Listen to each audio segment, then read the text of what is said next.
이야기하면서 신약과 구약 그렇게 얘기해요. 구약, 신약. 이게 무슨 뜻일까요? 구약, 즉 그리스도 이전의 오래된 약속들, 이 구약이에요. 신약은요, 예수님 이후에 새로운 약속들. 그러니까 여러분, 이 신약과 구약, 근데 왜 성경을 약속이라고 표현을 했을까? 왜 그런가 하면 이유는 간단해요. 성경에는 하나님의 약속들로 되어 있기 때문에 그래요.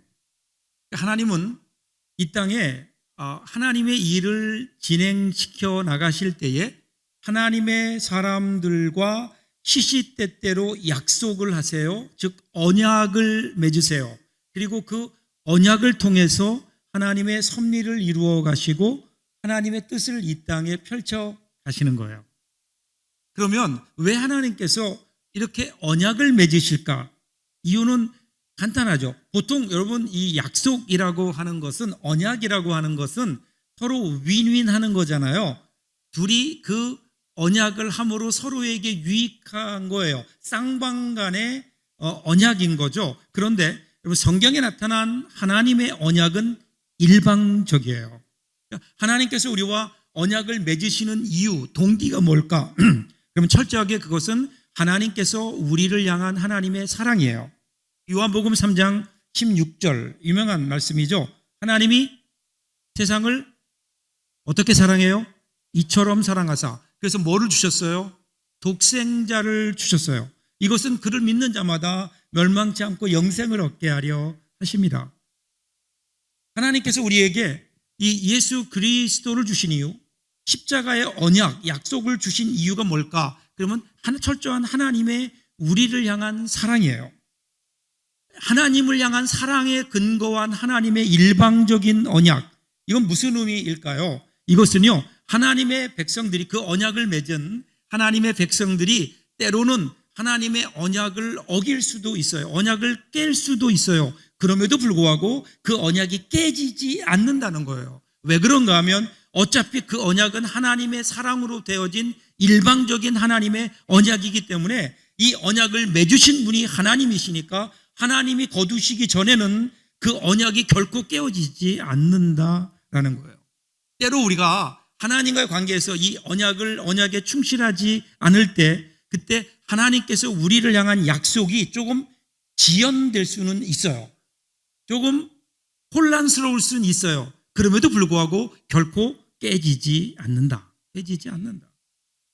그래서 우리가 가는 길이 아무리 어렵고 힘들고 우리 현실을 보면 과연 하나님이 나와 함께 하시는가? 하나님의 약속이 나에게 지금 이루어지고 있는가? 주위 환경을 보면 우리의 믿음이 흔들려지고 과연 하나님의 약속은 어디 있는가? 우리가 때로는 한탄하기도 하지만 그럼에도 불구하고 우리가 그 약속을 붙들 수밖에 없는 것은 여전히 그 약속의 견고함 때문이고 그 약속 가운데, 언약 가운데 주어진 하나님의 사랑 때문이라는 거예요. 이것 때문에 오늘 우리는 이 시대를 살아가며 흔들리지 않고 그 하나님의 약속의 근거에서 미래를 바라보며 소망 중에 살아가는 것 아닐까요? 여러분, 하나님의 약속은 결코 파기되지 않습니다. 지금도 우리의 삶의 형편과는 상관없이 우리를 향한 그 하나님의 약속, 하나님의 사랑의 약속은 여전히 우리 가운데 진행 중이다. 오늘 우리가 읽었던 말씀에서도 사도 바울이 이것을 강조합니다. 자, 바울이 이렇게 질문으로 시작해요. 1절 상반절입니다. 그러므로 내가 말하노니 하나님이 자기 백성을 버리셨느냐? 그럴 수 없느니라. 먼저 사도 바울이 뭐라고 질문하는가 하면요. 자, 그렇다면 하나님이 하나님의 백성 이스라엘을 버리셨느냐?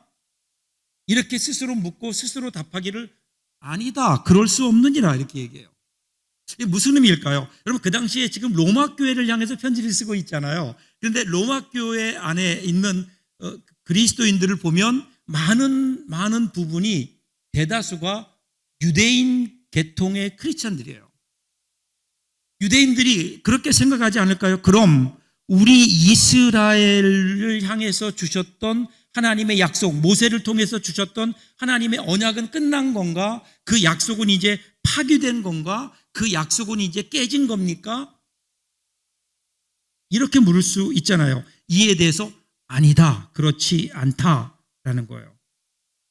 그러면서 사도 바울이 두 가지 증거를 얘기해요. 첫 번째가 바로 내가 그 증거다, 그렇게 얘기해요. 1절 하반절 볼까요? 나도 이스라엘인이요 아브라함의 씨에서 난 자요 베냐민 지파라. 여러분, 그렇죠. 자기가 증거라는 거예요. 나도 유대인이다. 만일에 하나님께서 이스라엘을 향한 하나님의 뜻을, 약속을 완전히 깨버리셨다면 어떻게 나에게 이런 일이 일어날 수 있겠느냐라는 거예요. 자신이 이스라엘 사람인데 생각해봐라. 내가 이스라엘 사람인데 나를 보면서도 하나님이 이스라엘을 버렸다, 이스라엘을 향한 하나님의 약속을 깼다, 이렇게 얘기할 수 있겠느냐라는 거예요. 그런 하나님이 아니시다. 그러면서 두 번째, 이제는 성경에 나타난 증거를 냅니다. 2절 3절이에요. 하나님이 그 미리 아신 자기 백성을 버리지 아니하셨나니 너희가 성경이 이스라엘 엘리야를 가리켜 말한 것 알지 못하느냐. 그가 이스라엘을 하나님께 고발하되 주여 그들이 주의 선지자들을 죽였으며 주의 제자들을 헐어버렸고 나만 남았는데 내 목숨도 찾나이다 하니. 성경의 증거를 들어요. 자, 엘리야가 활동했을 때 그때 이스라엘은 영적으로 암흑기였어요. 그러니까 모든 이스라엘 사람들은 하나님을 섬긴다 하면서도 여전히 바알을 섬겼고 바알의 선지자들을 따랐어요. 엘리야가 보니까 하나님을 믿고 하나님을 따르는 사람은 자기밖에 없는 것 같아요. 이스라엘은 다 하나님을 버렸고 하나님을 따르는 사람 나밖에 없구나 한탄하는 거예요. 이 한탄에 하나님이 뭐라고 말씀하세요? 아니다라는 거예요. 4절 보세요. 그에게 하신 대답이 무엇이냐? 내가 나를 위하여 바알에게 무릎을 꿇지 아니한 사람 7,000명을 남겨두었다 하셨으니. 엘리야 너 혼자 남은 게 아니라는 거예요. 하나님 앞에 무릎 꿇지 아니한, 하나님이 준비시킨, 즉 바알에 무릎 꿇지 아니한 신실한 사람들을 7,000명이나 남겨두었다라는 거예요. 너는 지금 너밖에 없다고 생각하지만 환경을 바라보면서 이제 모든 게 끝이라고 절망하고 하나님께서 우리를 향한 하나님의 언약은 끝났다, 약속은 끝났다라고 생각하지만 그런데 그 약속은 지금도 계속되고 있다는 거예요. 다만 엘리야 네가 보지 못할 뿐이다. 사랑하는 여러분, 저와 여러분을 향한 하나님의 약속과 역사는 끝났을까요? 오늘 삶의 환경이 어렵고 힘들고 더 이상 소망이 없어 보인다 하더라도 여러분을 향한 하나님의 사랑과 여러분을 향한 하나님의 기대와 여러분을 향한 하나님의 약속이 끝났다고 생각하십니까? 성경은 그럴 수 없느니라 그렇게 얘기해요. 하나님의 약속은 그렇게 끝나는 게 아니다. 하나님이 준비한 또 다른 계획이 있다. 한쪽 문을 닫으시면 다른 한쪽 문을 여시는 하나님. 사랑하는 여러분, 하나님의 약속은 여러분이 보든 보지 못하든 여러분의 삶 속에 면밀히 흐르고 있음을 믿으시기를 바랍니다. 그러면서요, 사도 바울이 이제 이 두 가지 증거를 가지고 결론을 내려요. 그게 5절이에요. 그런즉 이와 같이 지금도 은혜로 택하심을 따라 남은 자가 있느니라. 남은 자. 이 남은 자가 어떤 사람이에요? 은혜로 택하심을 입은 자. 그래서 6절에서 이렇게 설명해요. 만일 은혜로 된 것이면 행위로 말미암지 않음이니 그렇지 않으면 은혜가 은혜되지 못하느니라. 남은 자를 얘기하는 거예요. 자, 너희들이 볼 때는 이미 이스라엘과의 하나님과의 언약 관계는 끝난 것으로 보여지지만 그런데 하나님은 지금도 그 이스라엘 가운데 남은 자를 두셔서 그들을 통해서 하나님은 여전히 우리 가운데 역사하고 계시다는 거예요. 하나님의 약속은 그들을 통해 지금도 진행되고 있다는 거예요. 그런데 이 사람들이 특별히 훌륭한 사람들이 아니에요. 자기 노력으로 된 게 아니에요. 하나님의 은혜라는 거예요. 그러니까 하나님께서 어느 때에 어느 순간 주권적으로 그들을 택하셔서 은혜를 베푸시고 그들로 하여금 남은 자가 되게 하셨다. 그리고 성경을 면밀히 보면 사실은 성경은 남은 자의 역사예요. 구약시대 가장 혼란했던 시대가 노아 시대죠. 모든 사람이 타락해서 하나님께서 심판하실 수밖에 없는 타락한 세상, 물로 세상을 심판하실 때 그때 하나님은 모두 다 쓸어버리신 것이 아니라 그 가운데 남기셨잖아요. 노아와 그의 가족을 남기셨어요. 바로 그들이 남은 자인 거예요. 여러분 롯도 보세요. 아브라함의 조카죠. 소돔성이 타락해서 모두 다 불로 심판받아 죽게 될 수밖에 없음에도 불구하고 다 죽이지 아니하시고 그 가운데 롯과 그 식구들은 하나님이 남기셨잖아요. 그리고 그들을 통해서 하나님은 하나님의 약속을 이어가시는 거예요. 이제 나중에 이스라엘 백성들이 전체가 왕국 자체가 백성들이 다 타락해서 이제는 이스라엘 백성들을 심판하셨잖아요. 바벨론의 그 침입 아래 나라가 무너졌잖아요. 그걸로 끝난 것처럼 보였다고요. 그런데 하나님은 끝내지 않으셨어요. 그들 가운데 포로로 잡혀가게 하시고 그들 가운데 남은 자들을 통해서 다시 돌아오게 하시고 새로운 이스라엘의 역사를 하나님께서는 꿈꾸시고 계획하시고 이루셨다고요. 성경의 역사는요, 남은 자의 역사인 겁니다. 물론 이 남은 자는 전체와 비교했을 때는 수가 적긴 하지만 하나님의 역사는 수에 달려있지 않잖아요. 여러분 그 당시 사도 바울 시대를 한번 보세요. 역사가들은 아마도 그 당시에 역사의 주인공은 누구일까? 그러면 로마 황제로 봤을 거예요. 로마 황제가 가장 크고 가장 높은 자리에 있었잖아요. 그런데 이 땅의 역사를 주관하신 하나님의 눈에는 로마 황제가 아니라 바로 그 시대의 남은 자였던 한 사람 사도 바울이 역사의 주인공이었다는 거예요. 여러분 미국을 한번 보세요. 미국이 사실은 20세기 중반부터 오늘까지 전 세계를 지배한다기보다는 전 세계를 주도하는 가장 중요한 국가잖아요. 오늘날 그 미국을 만든 미국의 뿌리는 어디에 있을까요? 많은 사람들이 있지만 실제적으로 종교의 신앙의 자유를 찾아서 메이플라워를 타고 미국에 건너왔던 102명의 경건한 청교도들의 믿음, 이것이 그들의 뿌리가 된 거죠. 하나님께서는 그렇게 믿음을 찾아왔던 작은 남겨진 그 사람들을 통해서 오늘날 이 거대한 미국을 이루셨고 미국의 뿌리가 되게 하신 거예요. 오늘 우리가 얼마나 사람이 많으냐, 내가 얼마나 많은 능력을 가지고 있느냐, 내가 얼마나 대단한 어떤 그 외형을 가지고 있느냐, 이것이 아닌 거예요. 그 안에 남은 자로서 여전히 이 세상과는 상관없이 하나님께서 역사하시는 남은 자로 내가 살아가고 있느냐. 남은 자가 있어요. 남은 자. 그러면 남은 자만 있을까요? 7절을 보세요. 그런 적 또하냐. 이스라엘이 구하는 그것을 얻지 못하였고 오직 택하심을 입은 자가 얻었고 그 남은 자들은 우둔하여졌느니라. 이스라엘의 상황을 설명해요. 여기에도 남은 자가 나와요. 근데 이 5절에 나오는 지금 얘기했던 남은 자와는 전혀 다른 거예요. 여기 남은 자는 택하심을 받은 남은 자, 그 나머지. 그 나머지. 남은 자 외에 나머지. 인생은 둘로 나뉘는 것 같아요. 하나님이 역사하시는 남은 자와 하나님과 전혀 상관이 없이 살아가는 나머지 사람들. 남은 자를 제외한 나머지. 이 남은 자들이 어떻다고요? 그들이 우둔해졌다. 이 우둔해졌다라는 이 말에 해당하는 헬라어 단어는요, 포로호라는 단어예요. 이 단어의 원래 의미는 굳은 살이 박히다, 그런 뜻이에요. 그 마음이 굳어져서 영적으로 무감각하게 되었다. 우리가 전에 읽었던 로마서 1장 24절 보시면, 그러므로 하나님께서 그들을 마음의 정욕대로 더러움에 내버려 두사 그들의 몸을 서로 욕되게 하게 하셨으니, 심판받는 사람들의 공통적인 모습이 뭔지 아세요? 내버려 두시는 거예요. 더 정확한 표현은 포기하는 거예요. 그러니까 더 이상 하나님이 간섭하지 않으세요. 그냥 내버려 두세요. 그러니까 어떻게 돼요? 우둔해져요. 둔해져요.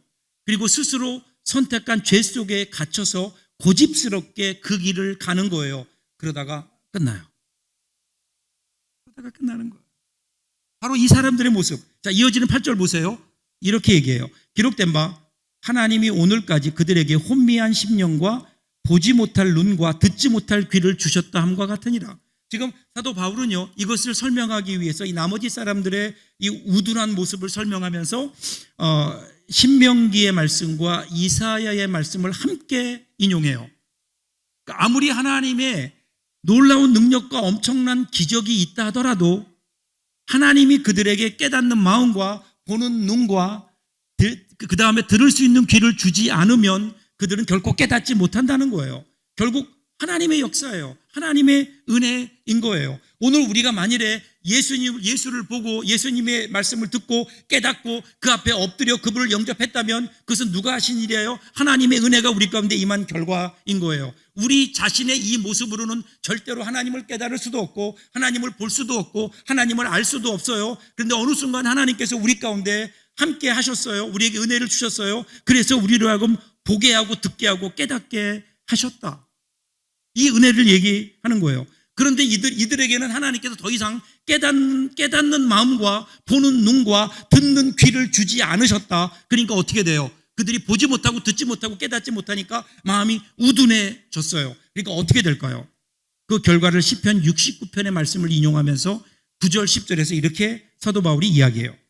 또 다윗이 이르되 그들의 밥상이 올무와 덫과 거치는 것과 보응이 되게 하시옵고 그들의 눈은 흐려 보지 못하고 그들의 등은 항상 굳게 하옵소서 하였느니라.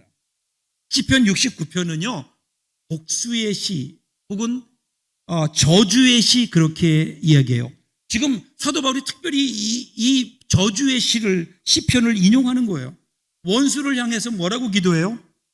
하나님 저들이 오직 잘 먹고 잘 사는 밥상의 일에 매달리며 살게 해주세요. 이렇게 그들을 저주하며 기도하는 거예요. 저주치고는 좀 약한 것 같죠. 저주 그러면 저놈을 죽게 해주시고 뭐 사업이 망하게 해주시고 뭐 이런 게 저주 같은데 진짜 저주는 여기에 있다고요. 하나님 저들이 평생 그냥 무엇을 먹을까 무엇을 마실까 무엇을 입을까 여기에 매달려 살게 해주세요. 이것이 지금 다윗이 그의 원수를 향한 저주라고요. 그것을 사도 바울이 인용하고 있는 거예요. 평생 밥이라고 하는 올무와 덫 속에 사는 밥보가 되게 해달라는 거예요. 밥보. 이런 사람을 밥보라고 하죠. 여러분 사실은 바보라는 말이 이 밥보에서 나온 거예요. 밥만 먹고 사는 사람, 먹고 사는 것에만 매여 사는 사람, 날마다 관심이 무엇을 먹을까, 무엇을 입을까, 어디에 살까 여기에만 관심이 있는 사람. 그래서 푸른 하늘이 있는 것도 모르고 싱그러운 대지가 있는 것도 모르고 우리 주위에 사랑하는 사람들이 있는 것도 모르는 채 그저 밥만 바라보고 살아가는 밥보들. 최고의 저주는 이 밥보가 아닐까요? 이것이 여러분 남은 자가 아니라 나머지로 사는 인생인 거예요. 무엇을 먹을까 무엇을 입을까 이것이 나머지 인생.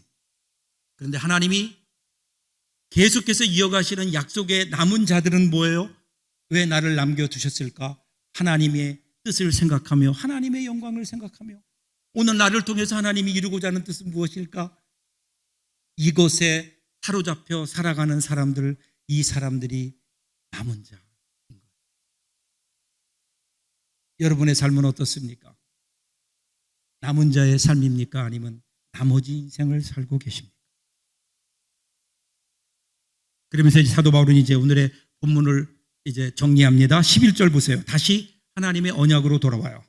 그러므로 내가 말하노니 그들이 넘어지기까지 실족하였느냐? 그럴 수 없느니라. 그들이 넘어짐으로 구원이 이방인에게 이르러 이스라엘로 시기나게 함이니라. 하나님의 약속이 파괴되느냐? 그렇지 않다. 남은 자들을 보아라.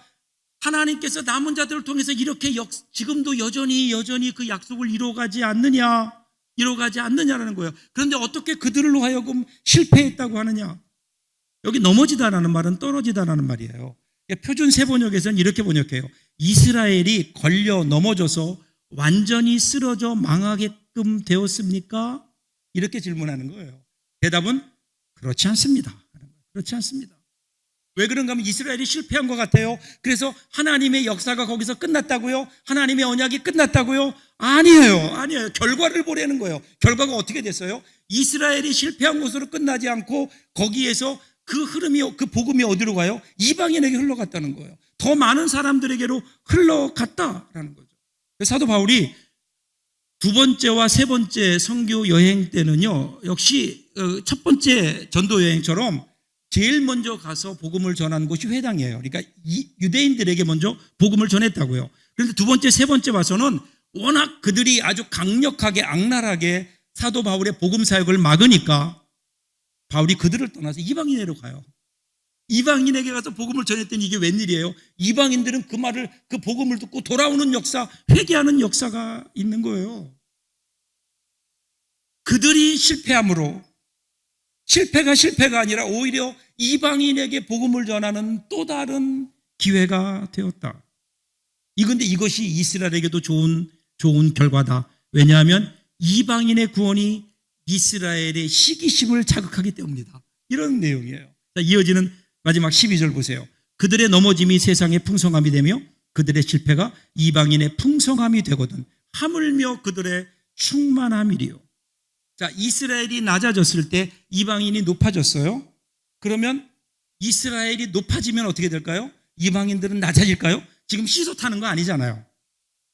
이스라엘의 낮아짐에도 이렇게 이방인들이 높여졌다면 그러면 이스라엘이 높여졌을 때는 이방인들이 온 세상이 얼마나 더 높여지겠느냐라는 거예요.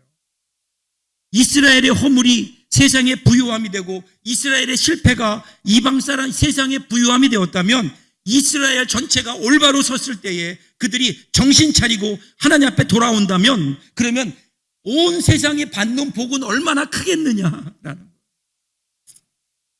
하나님께는 실패가 없어요. 이것만큼 우리에게 큰 힘이 되는 말씀이 어디에 있을까요?